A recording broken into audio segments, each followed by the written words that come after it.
we have to start with a story that unfortunately happens every single year, and there's really no way to work around it, especially in a contact sport like football. The NFL, there's a team every single year, and this happens in all sports, but I feel like it happens more in the NFL than any other sport. There's a team that peaks too early. You see their best, you see the potential, everything they hit their stride. So week 9, week 10 of the season, they're 8-1, 9-1, one of those really great records, and you're like, this team could win a Super Bowl if we played it right now. And then a lot of these teams, and I'm talking about dominant teams. I'm not talking about Philadelphia starting 10-1, but it looks like there's problems. I'm not talking about Kansas City starting 11-1, but it looks like there's problems. I'm talking about a team that looks dominant, start to finish, the whole thing, just they look great. But then they can't finish it off because we have to keep playing more games. And why I say this happens in the NFL more than any other sport is because it's a contact sport. So your team might be in perfect health in week 9 or week 10. It will not be in perfect health week 16, 17, etc. And that team this year, unfortunately, is a team that I love. It's a team I've had top of my power rankings, but I feel like it's the Detroit Lions. The Lions, if the Super Bowl was in December or the Super Bowl was in November, I think unequivocally they would win. I think if you look at receivers, tight end, the best offensive line in football, Jared Goff playing, while you might not think of him in that light, playing MVP-esque if you look at his numbers, a defense that's much better than people want to give credit for, that's a Super Bowl winning team. The problem for the Lions is because you play this super physical style, because you play this super aggressive style of football, it immediately attracts more injuries. Look at the 49ers, who, in my opinion, the 49ers have been the adult version of the Lions the kid version of the 49ers, the super strong physical teams, really great rosters. And what were the Niners' problems for years? Injuries. Kittle would miss time. Debo would miss time. You know, everybody take your pick. Nick Bosa's missed time. Fred Warner's missed time. Because football is fast, it's physical, high contact. So even more, you see it in the NBA, you see it sometimes in Major League Baseball. In baseball, it somewhat has it because of just pure attrition. You're playing 162 games. If we played the Super Bowl 2 weeks ago, the Detroit Lions would win. But now as you start to see these injuries pile up, again, that's not even really including the Aiden Hutchinson injury, which I would have said was really bad for him, but they actually rebounded from that. But now they lose even more guys on defense. Now what happens when they lose one of that stout offensive line? Yes, you saw 4 great offensive linemen, but if you look at cohesion of an offensive line, losing your center for a few weeks, losing your right guard for a few weeks, even if the other guys are great, bringing someone else into that process can destroy the whole thing. And I know Dan Campbell, I said yesterday, I loved his response. Loved his response to the Jahmyr Gibbs video. He said, well, we're just not good enough if that's what beats us. And while I would love that same response now, which I fully believe he will give, he will stand in front of the podium, he will stand in front of those guys in the locker room and say, look, next man up, let's go. But the reality of next man up is that there's a reason you had to be the next man up. You're not as talented as the guy in front of you. You're not as good as the guy in front of you. So next man up doesn't work when you're getting to the playoffs and it's the best of the best head coaches, the best players, the best schemes. You can't just next man up forever when it comes to surviving in the playoffs. And again, we've all loved the Lions story because the Lions were terrible for years. And so not only are they now finally good, but it's the style of team it's easy to root for. They still have that underdog because of how long they were terrible. They have that tough, which feels like football mentality. We love Dan Campbell at the podium. Everything about it feels great. But the more these injuries stack up, the more the attrition starts to get to you. 17 weeks is a long time. And right now, again, I think they're better at their peak. I think they're better than the other Super Bowl contenders. I think they're better than Buffalo. Buffalo hasn't missed standing injuries. I think they're better than the Chiefs, but the Chiefs are actually getting their guys back versus the Lions are losing them. This is why, and no one's ever really won this argument because we all just play the end result. This is why teams like having buys. This is why teams like the ability to rest guys up, because this is a lot of solid contact, physical sport. You want to give guys the chance to rest and be healthy. Again, we all play the final result. We all say, oh, well, I hate rest versus rust, because everyone wants to just judge, oh, well, if you sat and you lost, it's clearly rusty, even though if you had played and you got injured, okay, now you need rest. We've never agreed on that in sports. But this happens every single year, and especially in the NFL. And I'm not saying this to be smarter than anyone. I'm not saying this to be more clever than anyone.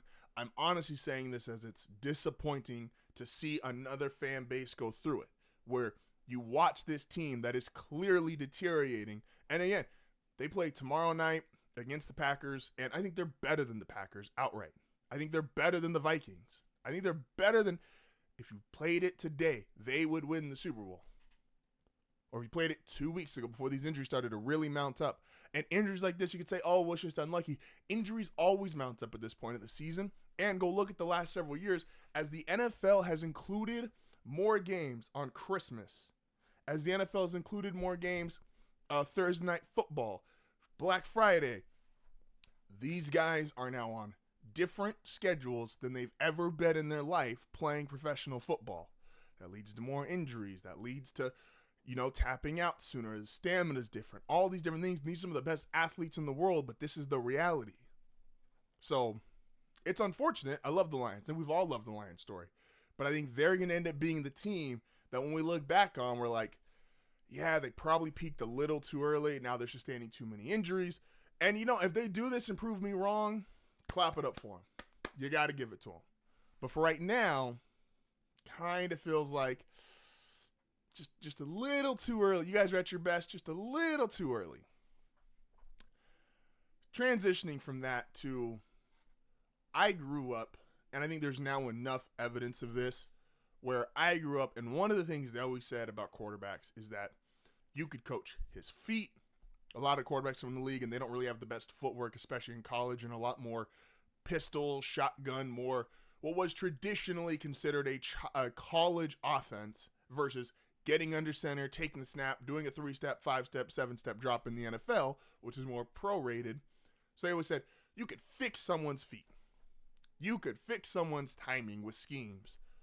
But if a guy wasn't accurate, you couldn't fix accuracy. That was the knock on a lot of guys. But I think we've now have enough current examples in the NFL where we can start to debunk this.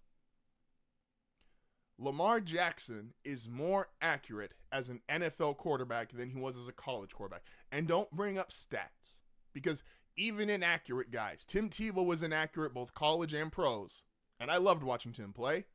He was inaccurate at both, but he has a really good completion percentage in college. Guys are more wide open. You have more talent. You're normally playing on the better roster. Lamar is a better thrower, a more accurate thrower in the NFL than in college. His accuracy has gotten better. Josh Allen is a more accurate quarterback in the NFL than he was at college. They're just flat out more accurate. So their accuracy was literally taught. And I'm starting to see this too now, and I gotta give him a little Bo Nix jabs in. Bo Nix, and yes, he was the most accurate passer in the history of college football at one point. He also was deemed to be a screen merchant, a guy who only threw the ball a few yards downfield. He never really tested when he had to be accurate down the field. He wasn't that. You watched that Monday night game, you saw the accuracy 15, 20 yards out. So now I've got a 2-time MVP Lamar Jackson, more accurate in the NFL than he was in college. Josh Allen, who is now on a lot of people's top of MVP lists. I don't fully understand that, but Josh Allen, great player, one of the best quarterbacks in the NFL. He's more accurate in the NFL than he was in college. And I've been watching this last month of Bo, and I went and watched a bunch of his college stuff. He's more accurate in the NFL than he was in college. Hell, take, in most people's opinion, the best quarterback in the NFL, the guy who's chasing Brady for the greatest quarterback of all time, Patrick Mahomes, is more accurate in the NFL than he was in college. So how many of these guys do we need to see Jaden Daniels, another rookie, another example, more accurate in the NFL than he was in college. And again, it's not just a numbers thing. You got to use your eyes. You got to be able to sit there and watch the games. Everybody, again, Tebow it was not accurate in either, but he had a good completion percentage in college. He did not have a good completion percentage in the NFL because as the windows get tighter, as guys, everyone's a 5-star athlete, not just the guys on your team. The decision-making, the windows, the accuracy, that stuff matters a lot more. And we have now seen between MVPs, guys who have gone to championship games, rookie quarterbacks, this idea that you can't teach accuracy. And this is a message to, not that GMs are going to listen to me, but this is a message to NFL GMs, people looking to scout college.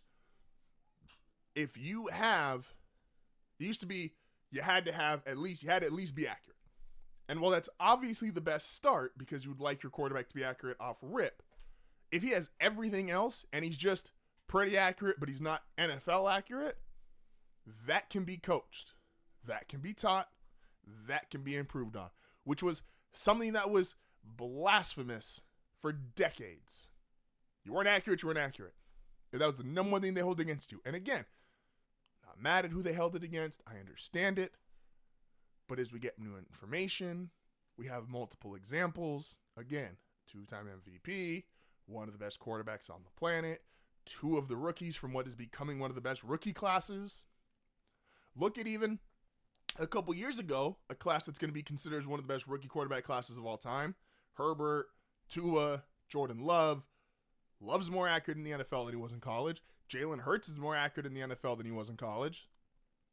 Like, we have enough examples of this now where we can't use that as a reason to say, no, this guy isn't going to work. You have to adapt. And the people, I heard this one on this note. Anyone can tell you who's good once we've all acknowledged they're good. It doesn't take a genius to say Josh Allen's good, Lamar Jackson's good, Patrick Mahomes is good. But it does take a genius or someone who's willing to buck the trend or someone who's willing to use their own brain, their own thought process, their own principles and say, you know what? This guy's good. I don't care what the rest of you tell me.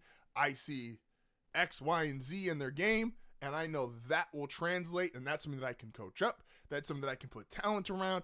That is sustainable. That will get me a winning environment. Those guys work. And those are the guys who are great GMs.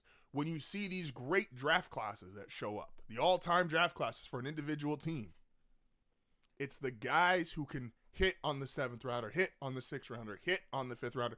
And you're not going to hit on them all because there is a reason some of these guys do fall to the 5th, 6th, and 7th round. But if you can see these handful of traits and handful of qualities that you know you can improve on, that's how you become a great GM. That's how you become a great scout. There's guys who are just flat out, there's enough guys who are flat out more accurate in the NFL than they were in college that we just got to throw that away. It is no longer true. It was true forever. It is no longer true.